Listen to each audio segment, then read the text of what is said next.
I'm like a man with an opinion. Literally, one time, I think it was Truman Sinclair, in the first few minutes, he asked me, like, how does it feel to, like, contribute to the detriment of society? And I was like, you're right. And you were like, damn it, we should start a podcast. I am a white man with an opinion. Sucks. Hi, this is Once to Watch Chef's Choice. I'm Abby Kenna, and today I'm joined by Molly Grace. Hello, happy to be here. Oh, I'm happy you're here. So you're in LA for 2 months, but how long have you been here at this point? I've been here for a month, so we're at that lovely little halfway point. Yay. Okay, and you're deciding whether or not you want to be here full time. What are our thoughts? I love it here. Yeah. So I'm living usually in Nashville right now, which I also love because I just have a wonderful community. My besties are there. Yeah. My band's there. And obviously Nashville has such great music, but I really just love the vibe out here. I love all the pop music and just like the queerness and the weather. Okay, that was like tick, tick, ticks. Like, I've given this a lot of thought. Lots of journal prompts to, oh my God, that's to figure it out.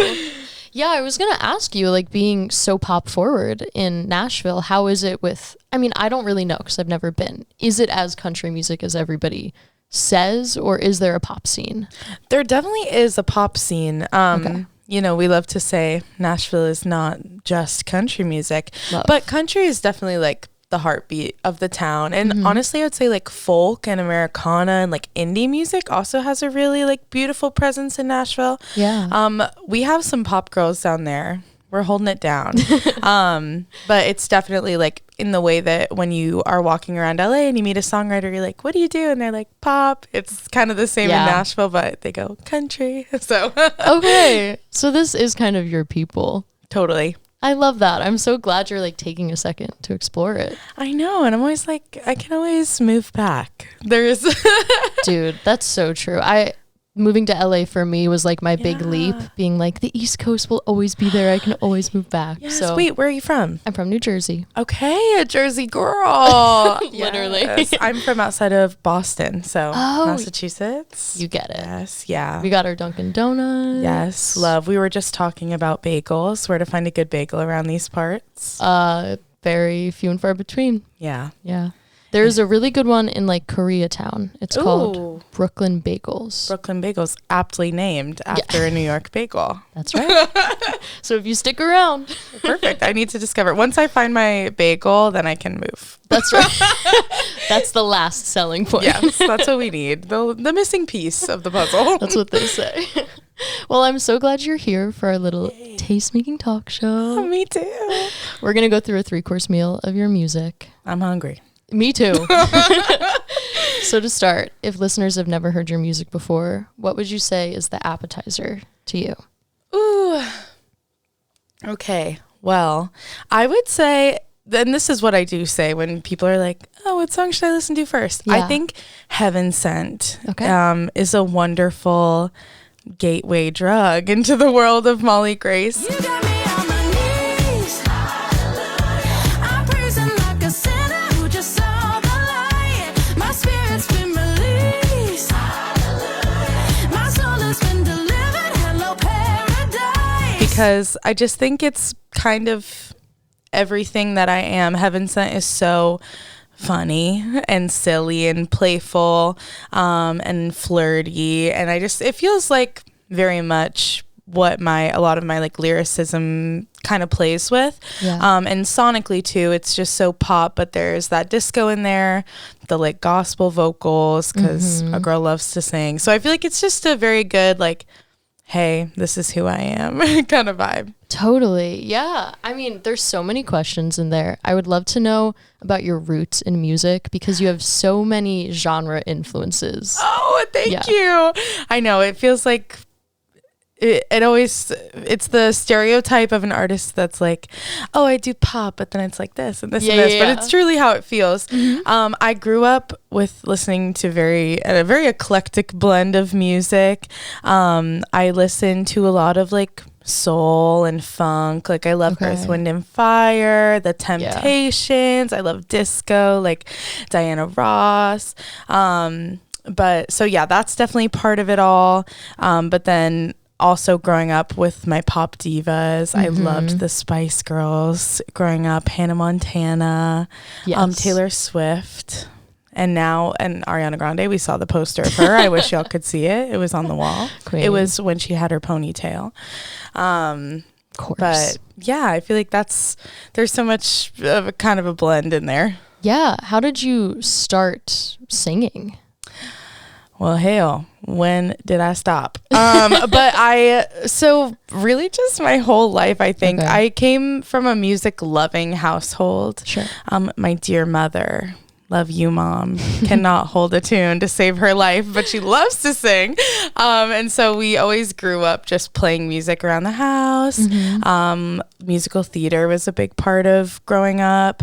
My dad was a metal guy, which is so funny because he like loves metal and rock, but he also loves as well the Spice Girls and can get down with that. So just a lot of music that I grew up with in my house.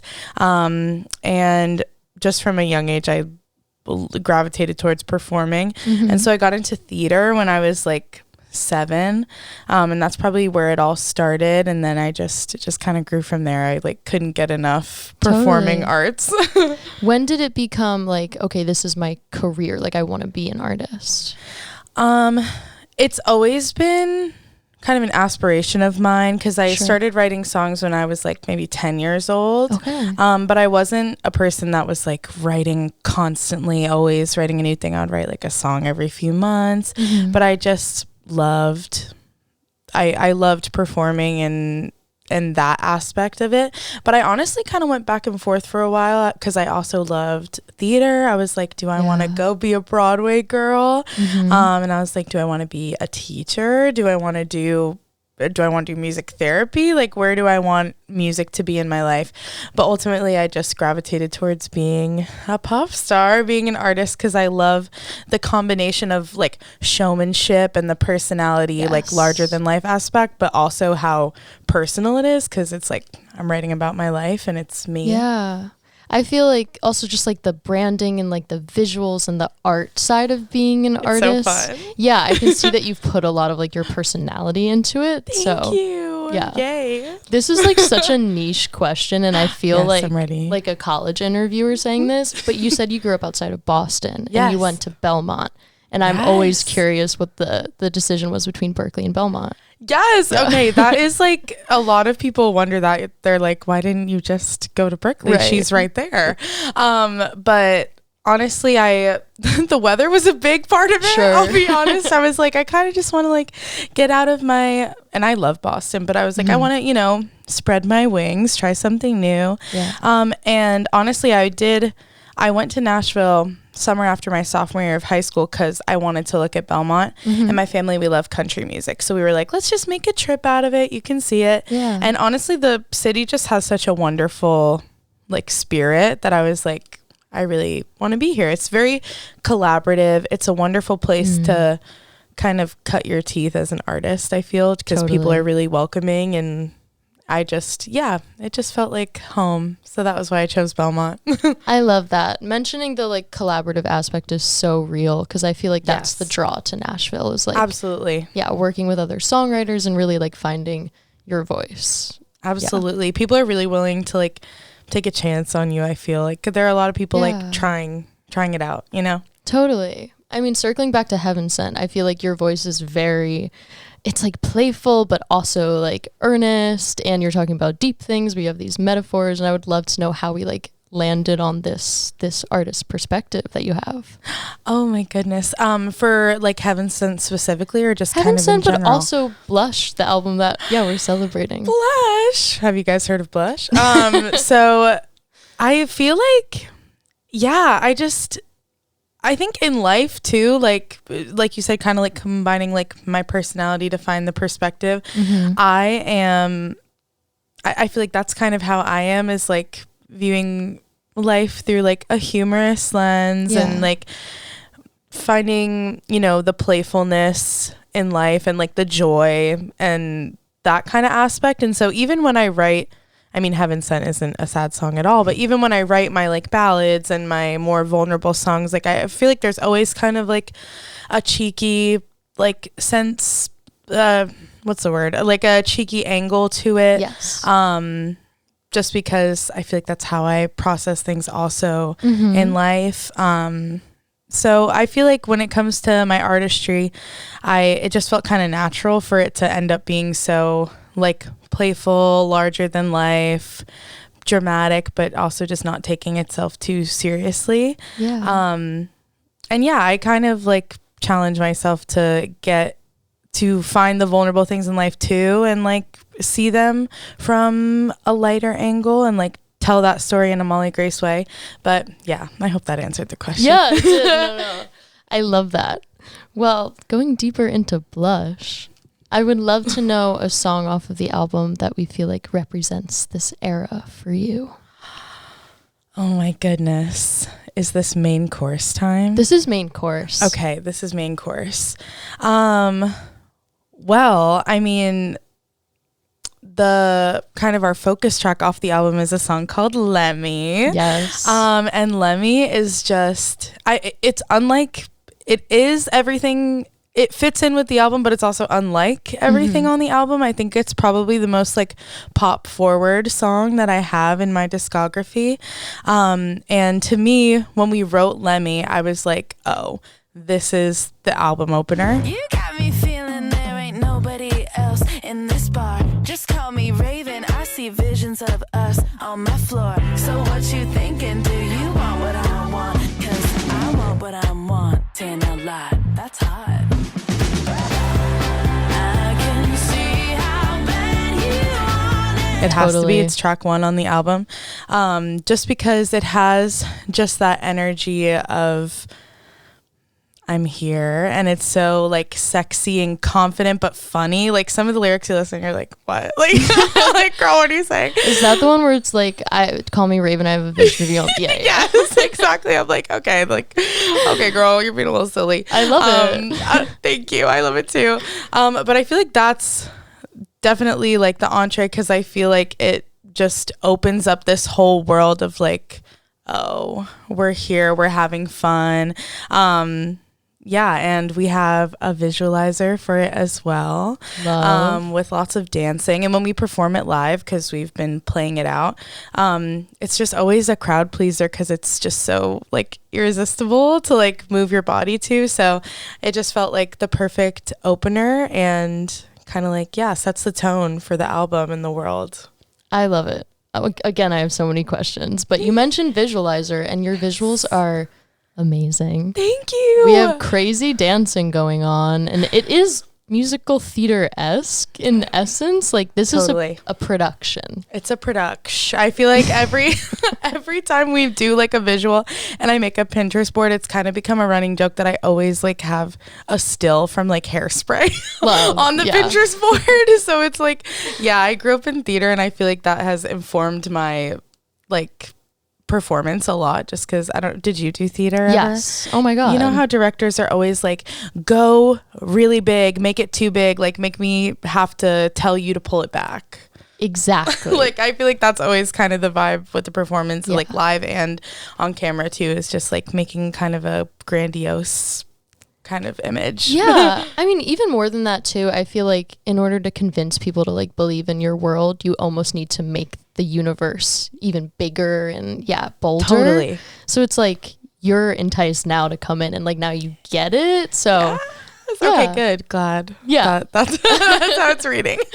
I love it. Well, Yay. Tell me about Lemmy and like what inspired you to write that song. Who are you writing a lot of this album with too? Yes. Okay. So, well, I'll start with Lemmy and then I'll get into the collaborators. So I wrote Lemmy with Keith and Oscar, who are part of the Orphanage, and Nick Smith, and they're just like all awesome, wonderful guys. And kind of like the vibe for it. I did a lot of the album with Oscar and Keith as well. And so they kind of had already a good sense of the songs I already had like in the pool for selecting for the album. And they actually kind of came in, and I forget what song they played, but they played like some song that was like a little bit faster and kind of in that like speaky kind of vibe as well. And they were like, I don't think you have a song like this yet, kind of in the pool. And I was like, oh, I would love to write a song like this. And for me, I wanted Lemmy to just feel really like, confident and sexy and alluring. And like you're at a bar and you're like flirting, and it's just like those very first moments of initial attraction. And a lot of the themes of the album ended up kind of being about like love and lust. And so that's why Blush was the name we came up with, because it was like, you blush when you're embarrassed, and you blush when you're like, hot and bothered, you blush when you're, being complimented. It just feels like kind of it encapsulates it all. Yeah, I was literally going to ask. So thanks for answering. Yeah. Hey, we were on the same wavelength. We get it. Yes.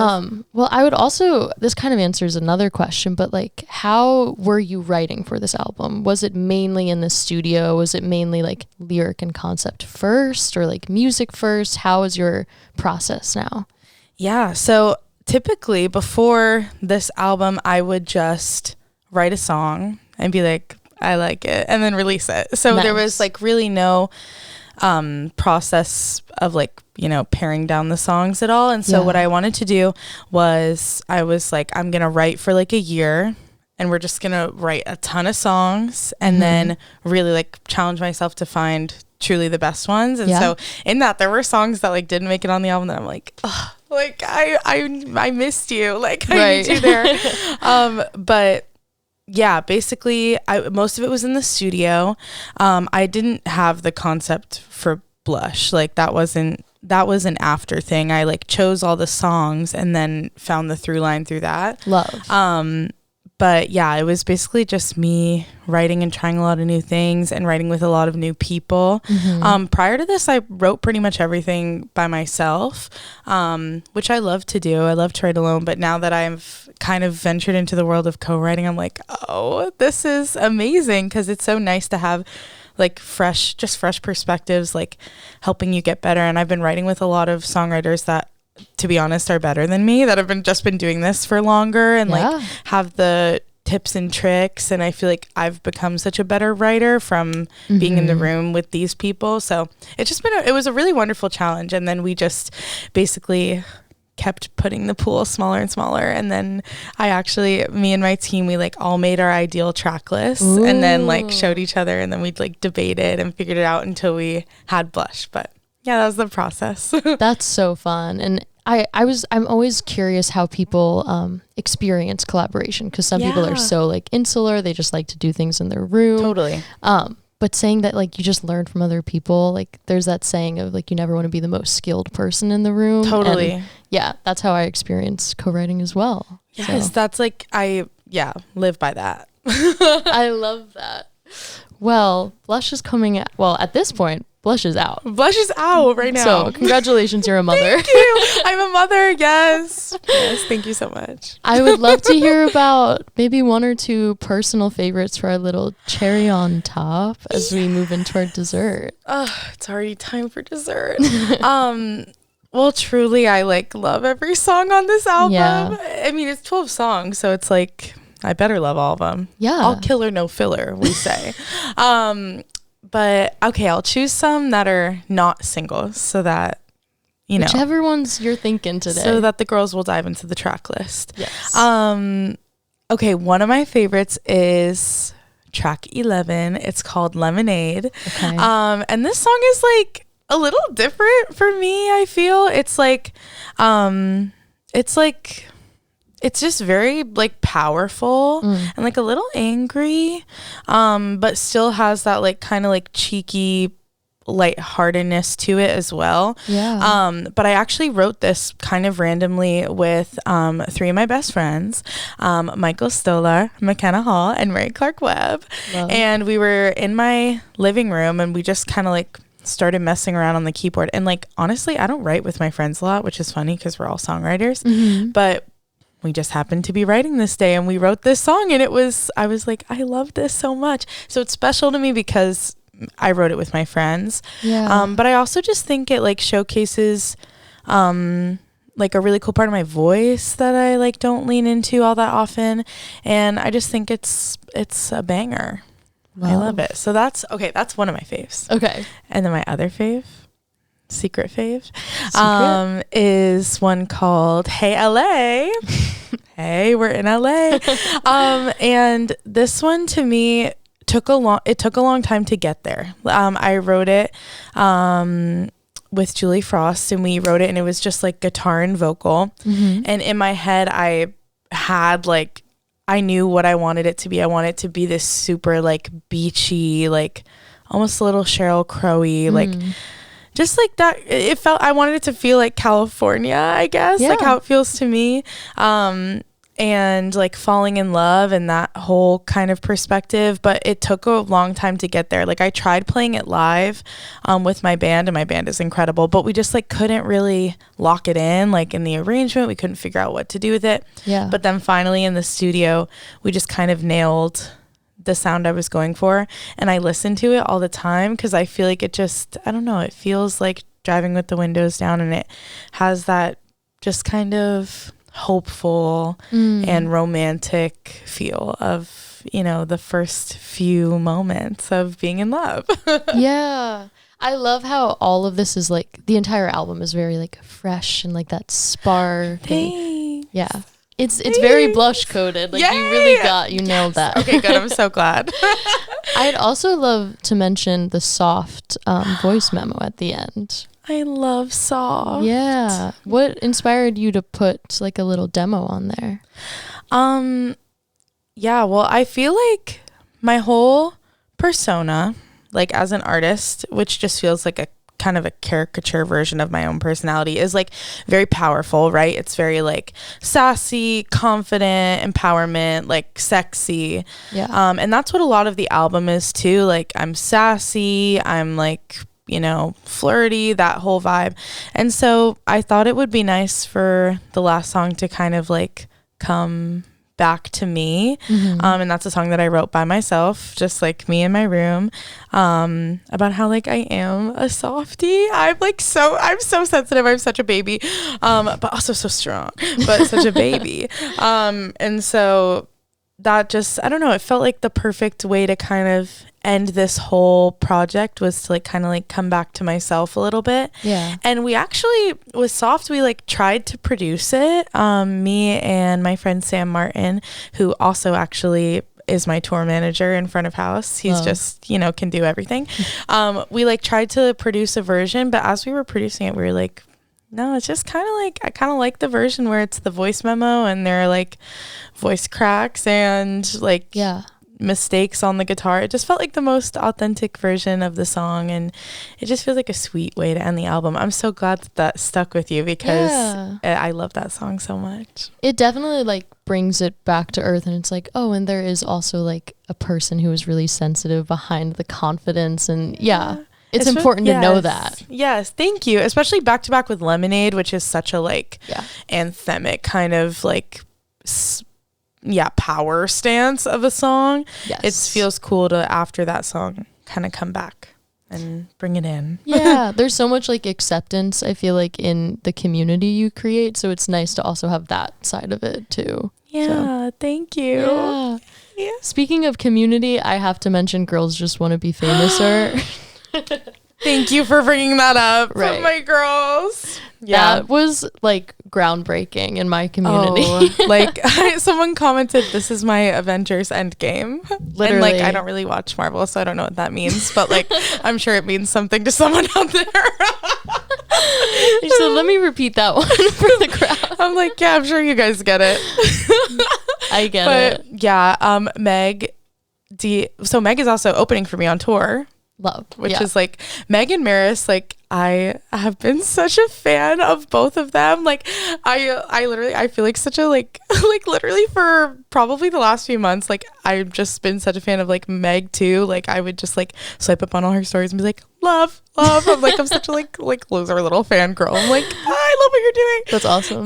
But she reached out to us for this remix, and actually kind of a funny story about this song is that it was a really quick turnaround. She let us, it was like we had to turn this out in like a couple of weeks. Wow. And so I was on tour in June, and I got back from tour on June 26th, and on June 27th I was leaving to come to LA. Okay. And so Meg was like, can you record record your like verse on this? And I was like, yes, no questions asked. But it would have been too late when I came to LA, so I literally recorded it on the day that I like got back to Nashville from tour. I like recorded in actually 30 minutes. 30 minutes. And then we like just turned it out, and then right when I got to LA, we filmed all the visuals on the Hollywood Walk of Fame. And it was just like such a whirlwind, but it was so fun because I just love my girls. They're so talented. That's like girlhood to the max. I like love the whole, I feel like we have a nice little army of pop girls that are coming up right now, and I just am such a fan, and it's so fun to figure it all out together. Yeah, it's so nice to be a fan of each other and like just lift each other up. Yes, it's really so nice, and we can ask each other questions and be like, is this normal? Or like, what am I supposed to be doing with post this on my story? Yeah, seriously. So it's lovely. Amazing. And I'm glad you liked it. Yeah. Well, one last thing before our like final 3 questions, but you're going on tour, as you said. Yes, I'm so excited. Yeah, what can we expect? Oh, well, first of all, you can expect the diva Meg Smith to knock you out of the park, of course. Of course. And what you can expect for this is it's just, we're putting on a damn show. Like, It's going to be looks, dancing, vocals. I'm going to have my girls with me singing. So it's just going to be a really, like, extravagant show that we can make with the little crew that we have on stage. And I'm just like so excited to play a lot of these songs live for the first time. But yeah, you can just expect to be entertained. The house down. Boots the house. Boots. Amazing. Well, this is my Avengers Endgame of questions. I'm so excited. I know what that means. Yes. I would love to know if blush were a candle, what would she smell like? Oh my gosh. If blush were a candle, she would be like a slightly sweet, a little floral, just like a very feminine scent. Maybe perchance rose would be in there, maybe vanilla or something of the sort. Yep. But it would, and it would be sweet, but it would still be fresh. It doesn't like you're not choking on it. Yeah. It's delish. It's delish to wear, and everywhere you walk, people are like, "Wow, what are you wearing?" And you're like, "I'm wearing Blush, the album by Molly Grace." Yes. That's my answer. Oh wait, Perfect. You said candle, and I just really took it to perfume. We're wearing the candle. We're wearing the candle. We just have that lit on us all the time. So it's actually a candle that you can use as a perfume balm as well, I decided. So listen, that's innovation. That's merch. Awesome. I would also love to know what your favorite sound is right now, but like a life sound. Oh, what is my favorite sound? Oh, okay. Well, right now I'm living with my friend Michael, who wrote Lemonade with me. And I think my favorite sound right now is when we're both like in our rooms, but we're like both playing our guitars or doing music, and we can hear like the music coming from each other's rooms. Cute. That's my favorite sound. Wow, that's friendship. Yeah, that's my bestie. Well, my final question is who your ones to watch are. So who are you listening to that we should be listening to? Oh my goodness. Eli. Oh, Don't get me started. Yeah, she's the soundtrack to my summer. Yeah. That it's just been nonstop. Oh my gosh, who else? I also love Isaac Dunbar. Who else is on my playlist? Let me go ahead and just shout out my girls. Maris, Meg Smith, Caroline Kingsbury, Claire Ernst. Claire Ernst. Love. Is just the angel of my heart. And Ariana Grande, Positions. Have you guys heard of her? I don't know about that one. Yeah, watch her. Seriously, she might blow up. She might. Well, thank you so much for being here. Hey, thank you so much. This was such a treat. Oh, good. Well, once again, this is Ones to Watch Chef's Choice. I'm Abby. This is Molly Grace. Yum. Yum. Yum to all.